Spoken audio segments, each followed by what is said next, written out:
Welcome to Spooky History. In this episode we're learning about the weird little creature that runs about killing livestock and other mischief, the Chupacabra.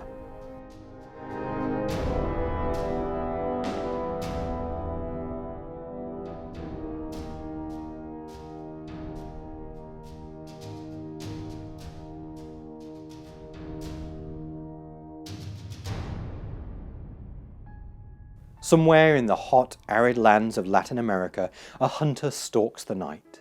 As it circles farms, it sniffs the air for a familiar coppery scent. Blood. It always ends in blood. The farm animals begin to grow restless. They know something is coming, a predator. The hunter moves closer, using the shadows to hide itself, searching out the best target, the best angle from which to strike. Suddenly an animal cries out. The sound is abruptly cut short, a sucking, lapping sound, all that remains. With the morning light, the farmhand finds one of their prized herd laying dead on the ground, the only clues to its fate a series of puncture marks on the neck. They mutter a prayer that the beast does not return and go to check the fences. The Chupacabra is a cryptid creature first suggested in the 1970s before being brought to the attention of the wider public in the mid-1990s. Historically, the Chupacabra has had multiple descriptions regarding its appearance. These descriptions vary depending on location and time period, but they almost always include a description of scaly or spiked skin. Other than these criteria, the rest can be infuriatingly varied. Some Chupacabra have been described as being bipedal, other creatures were said to have a closer resemblance to dogs and other canines. Some sources even described a creature similar to a monkey. Monkeys are cool. The current opinion is that the majority of variance in descriptions is caused by fear and confusion on the part of the eyewitnesses. Another feature of the Chupacabra story is that it is said to have a bite that leaves 3 small puncture marks instead of the expected 2 that most predators leave behind. This leads most people to believe that the Chupacabra is a unique threat that has not been classified under any of the existing animal species in today's world. Others remain skeptical, believing there is a more scientific explanation to the mysterious deaths of the animals and livestock. So, what are Chupacabra? How did the stories come to be? Well, for that we go to the island of Puerto Rico and the vampire of Mocha. The earliest sightings of a Chupacabra-like creature that we know of were in February of 1975. The killings took place in the small town of Mocha and were attributed to El Vampiro de Mocha, the vampire of Mocha. At first, the killings were blamed on satanic cult activity. Later, more killings would be reported around the island, and many farms began to report loss of livestock. The final tally was supposedly at least 15 cows, 3 goats, 2 geese and 1 pig. Each of the animals was reported to have been bled dry through a series of small circular incisions, hence the title, The Vampire of Mocha. Whilst these attacks were originally blamed on stray dogs, media began questioning the actual cause after puncture marks were found in the skull of a cow instead of areas normally targeted by canines such as the neck and legs. The attacks stopped soon after they had begun. The 1990s were the true flashpoint for the legend of the Chupacabra. The first of the new attacks attributed to the creature occurred in March 1995. 8 sheep were discovered dead with 3 puncture wounds in their chest area and drained of their blood. A few months later, in August, an eyewitness named Madeline Tolentino reported seeing the creature in the Puerto Rican town of Canovanas, where as many as 150 farm animals and pets were reportedly killed. Puerto Rico comedian and entrepreneur Silverio Perez is credited with coining the term Chupacabra soon after these incidents were reported in the press. Shortly after the first reported incidents in Puerto Rico, other animal deaths were reported in other countries, such as the Dominican Republic, Argentina, Bolivia, Chile, Colombia, Honduras, El Salvador, Nicaragua, Panama, Peru, Brazil, the United States, and Mexico. Madeline described the creature she had seen through a window at her home in Canovanas as a bipedal creature with black eyes, reptilian skin, and spines down its back. She said it hopped like a kangaroo and reeked of sulfur.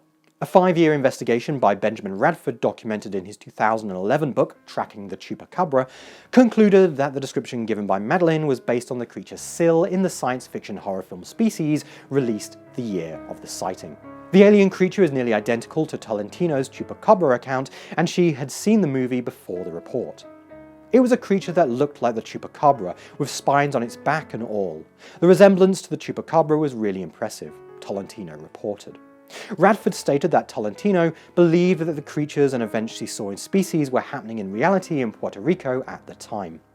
Madeline Tolentino's Chupacabra wouldn't be the only sighting that reported a strange bipedal creature. Witnesses across Puerto Rico have claimed to see many different variations of the creature. One young college student reported seeing a creature about 3 feet in height, with dark eyes the size of eggs, large fangs and spikes running from its head to its back. Or me in the morning. Many other reports categorise the creature as a large ape that could run on 2 legs. There are even reports that describe the Chupacabra as jumping on its hind legs, similarly to how a kangaroo moves. These reports are often discredited as mis-sightings due to fear on the part of the witnesses when they encounter an animal unexpectedly. So now we have a vampire that neglected to return to its haunt, giant apes, kangaroo jumping creatures, and a monster straight from science fiction. What other events have been tagged to the legendary Chupacabra, and when did we move from these more unusual forms to the more common canine variety of Chupacabra? In the early 2000s, the Chupacabra reports and sightings changed. Instead of reporting a menagerie of bipedal creatures, many sightings were by witnesses who claimed to have encountered a creature that moved like a canine, but had grotesque skin that was often pale and scaly. These reports also differed in that many of the farmers that encountered the creatures were able to kill them and offer a cadaver as evidence. The results of many of the carcasses was disappointing to many cryptid chasers. It was discovered that none of the corpses available for study thus far were new life forms. Instead, they were all common predators like dogs, coyotes and raccoons. The confusion that came with people mistaking these animals for Chupacabra came from a nasty case of Sarcoptic mange. So what is Sarcoptic mange? When the bodies of Chupacabras have been studied, it is evident that the vast majority of them were simply animals that had been afflicted with Sarcoptes scabi canis, a parasite that causes Sarcoptic mange, also known as canine scabies. This type of mange is caused by burrowing mites that dig into the skin, causing an allergic reaction. The symptoms of this reaction often disfigure the animal, expressed as crusting and possible skin damage from attempts of the afflicted animal to scratch and bite at the infected skin. While it would be seen that these animals wouldn't be too different from the expected form of canine, the extent that the infection can spread can severely disfigure, and even transform the appearance of the animal. Severe cases often cause immune system suppression, which leaves animals vulnerable to other conditions and greatly increases the number of mites that can infect the host.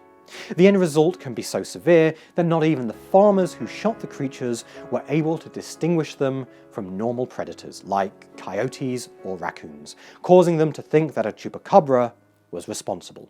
This was very much the case in 2007 when the BBC reported on a sighting in Texas. US scientists say an animal found in Texas is not the Chupacabra or goat sucker of American myth, but a coyote with a hair loss problem. DNA tests on the carcass found at a ranch southeast of San Antonio yielded a virtually identical match to coyote DNA, biologist Mike Forstner said. The coyote was one of 3 found dead by rancher Phyllis Canyon this summer. Central American myth has long spoken of a vampire-like creature that slays livestock by sucking out their blood. The Chupacabra is said to attack its victims at night, leaving a trail of carcasses with their throats torn out.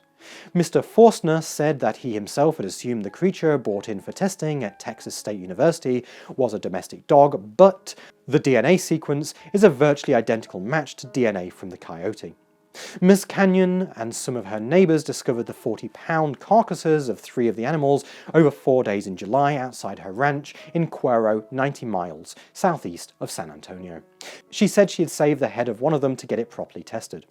Additional hide samples have been taken to try to determine the cause of the animal's hair loss, Mr. Forstner said. That's a long quote. So if they are just dogs and the like, what about the extreme blood loss of the livestock? While not every carcass left behind by Chupacabra was able to be examined, the majority of the corpses that have been examined by vets were later shown to still have some blood in their bodies. The blood was significant as it would be in an animal with holes in its neck, but the evidence turned up some interesting observations. The carcasses that were studied showed signs of lividity. This is when blood gathers in the lowest part of the cadaver and begins to thicken. This can give the illusion that a body has been drained of blood, but in reality the fluids have simply dried up and collected in an area that isn't readily visible. When farmers, ranchers and other citizens tested the bodies, they would have cut into the body and expected to find some blood. However, with the corpses already experiencing lividity, it would have appeared as if the blood had been sucked out of the animal. There is, however, one aspect that is a little more convincing about most modern documented Chupacabra attacks: the unusual mark of 3 punctures instead of the expected 2. There are no other known animals that have a similar bite pattern. That said, because 2 of the 3 bite marks tend to align with canine teeth, it is entirely possible that dogs, coyotes and the like are the creatures responsible. A number of vets point out that the dog suffering from an extreme case of Sarcoptic mange might not have the strength to eat the corpse of the animal, explaining why the creature died from blood loss and didn't have any missing flesh. So are Chupacabra real? Based on the evidence, probably not. Our writer ended up watching hours of footage of dogs and coyotes with mange with not a Chupacabra in sight.